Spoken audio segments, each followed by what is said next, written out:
Hello, and welcome to the Irish Media Network. I'm Mariana Hurley, and as we look into today, it's going to stay pretty cloudy and chilly, with highs in the upper 50s and lows in the lower 30s. As we head into the rest of the week, it's going to be highs in the lower 60s and lows in the upper 40s.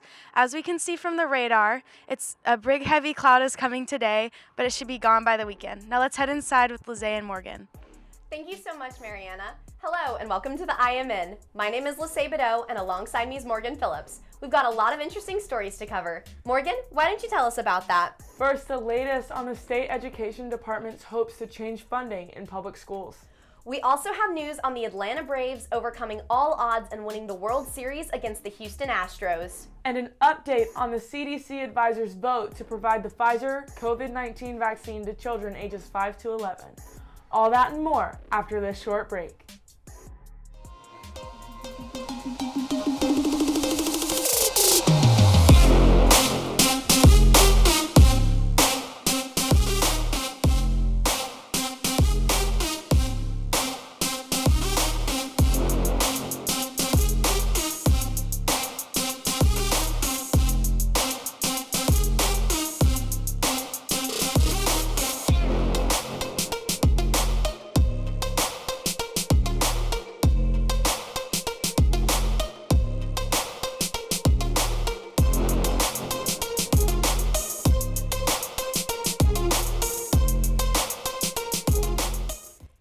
In Tennessee, the State Education Department is hoping to change the way schools are funded. The department is looking for feedback from staff members and parents across the state. The goal is to raise some money for the districts in need. They would use the money to better the students' lives on campus at school, such as new buses and fixing stuff up around the school. Governor Lee attended the meeting yesterday and is completely on board with the Education Department. The parents would be filled with joy if this plan goes through, said Lee. There will be one more town hall meeting to approve the funding.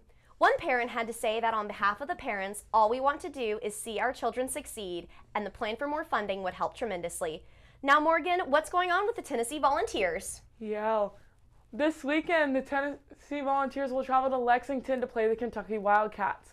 The Wildcats are 6-2 and the 18th ranked team in college football this season.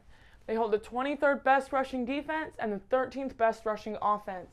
The Vols have allowed an average of 26.5 points a game this season, and Kentucky has scored an average of 17 points.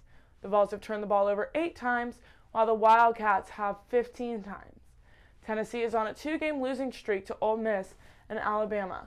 This is the healthiest they have been all season, though, as they are coming off of a bye week. Kentucky is also on a 2-game losing streak after losses to Georgia and Mississippi State. Both teams are hungry for a victory, and we will update you all next time on the outcome. Now, Lissay, what was going on the professional level with the World Series? Well, baseball is finally over and the Braves have won the World Series. From not being considered for the playoffs and their young star getting a season-ending injury at the start of the season, they overcame all odds and ended up winning it all in Game 6, 7-0. What scared a bunch of fans is when they started off Game 5 with a grand slam and ended up losing the game. Most fans thought they were going to lose the World Series once again. But that was not the case, and they ended up winning in Game 6 with Jorge Soler getting the series MVP, and he was a clear candidate for this. Soler wasn't even a part of the team, but the Braves GM made a good move in picking him up. This is the first time the Braves have won the World Series since 1995, with 2 outs in the bottom of the 9th inning. It was clear that the Braves most likely won the game. The Astros hit the ball, grounding it to none other than Atlanta lifer Freddie Freeman, getting the out, and Braves winning the game. That's all for sports for today. Last weekend, though, across the country, Americans celebrated Halloween. Susie Valenti, a member of the IMN, went out with her family to see how they celebrate the festivities. Here she is with the story. With the holidays close by, family might be coming around to visit, and while it's not Thanksgiving yet, 2 of my cousins came up here from Mexico for Halloween. Most people don't realize that Halloween is celebrated either differently or not at all in Mexico City. So this year, they did all the Halloween traditions that they missed out on. Obviously, they carved pumpkins and went trick-or-treating. They also went to their first haunted corn maze. It was really nice to have them here and do all these things that I thought was normal for the first time with them. So if any family would be coming to visit you over the holidays, I highly recommend showing them some traditions that they might not know about. This is Susie Valenti with IMN News.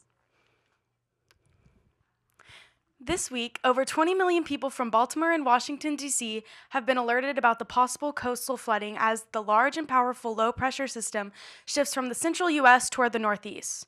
The National Weather Service expects this tidal flooding to be the worst in 10 to 20 years. The flooding is expected to peak on Friday and linger out until Saturday or Sunday, and 2 to 4 feet of coastal flooding is expected. The most recent flooding this damaging happened almost 20 years ago in 2003 when Hurricane Isabel hit. We pray for the families in these cities, and we will keep a close eye on them. Here's Lizzie to talk about what changes the CDC have made recently. On Tuesday, CDC advisors voted unanimously to provide Pfizer's COVID-19 vaccine to children ages 5 to 11. CDC Director Dr. Rochelle Walensky suggested that these children in the United States be vaccinated as soon as possible. While the vaccine is exactly the same that Pfizer gives to adults, the pediatric dosage is only 1/3 of the size. Vaccine clinics, children's hospitals, and pediatricians' offices across the United States received a supply of the smaller vaccines for pediatric patients and are ready to begin vaccinating those who request it. In some states, however, there have been a large demand for the pediatric vaccine and supplies that are running low. Hopefully, the new progression is signaling the end to the extensive COVID-19 pandemic and will allow the world to return to normal. Now, Morgan, what happened in Sweden? Now, well, one way the world is starting to return to normal is the return of concerts. In Sweden Tuesday evening, at least 2 people were announced dead after an audience member fell at a concert. About 1,000 people were gathered at Uppsala Concert and Congress Hall for an ABBA tribute concert near Stockholm when an 80-year-old audience member fell from the 7th floor about 30 minutes before the start. The man landed on top of a couple, both in their 60s, in the open foyer on the ground level, killing both the man who fell and one of the people he fell on top of. The third person was taken to hospital with non-life-threatening injuries.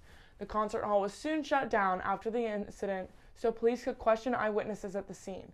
Officers are currently working to figure out exactly what happened to determine the deaths were intended or by accident. Right now, ABBA has postponed some promotion for their new album in almost 4 decades, but it will still release tomorrow, November 5th.